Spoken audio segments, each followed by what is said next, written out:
I'm a son, I'm a father, I'm a dad, I'm also a foster parent. And me and my wife have fostered many children.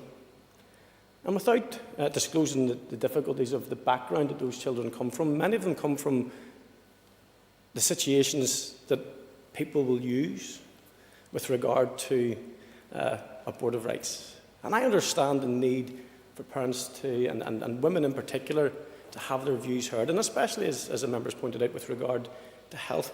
But there are two lives that matter here, and nothing will shake me from that there is two lives that we are talking about, and we need to be sympathetic in how we deal with this subject. But let me say again, Mr. Speaker, I regret and was angry that on the 21st of October, for whatever reason, and whoever held us back from this Assembly in debating issues pertaining to life and death, saving life and protecting life. We talk about fetal abnormality, we talk about rape and incest, and all of those things are important. And this Assembly should have had the ability and the maturity to deal with those things sympathetically and appropriately, not through the draconian measures that have been taken here by the NIO, the UK government, and, as Mr. Frew has pointed out, the lack of adherence to the consultation and the high levels of response, probably, I would say, uniquely.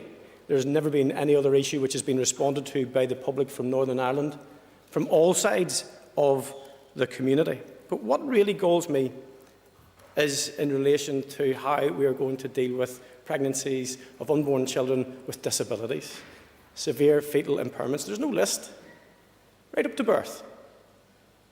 So if you choose to abort a child because of Down syndrome, or a clubfoot, or a cleft palate, these regulations will facilitate that. What about the staff? What about their conscientious objection? What about those people who could give a loving home to a child like that? What value do we put on that life?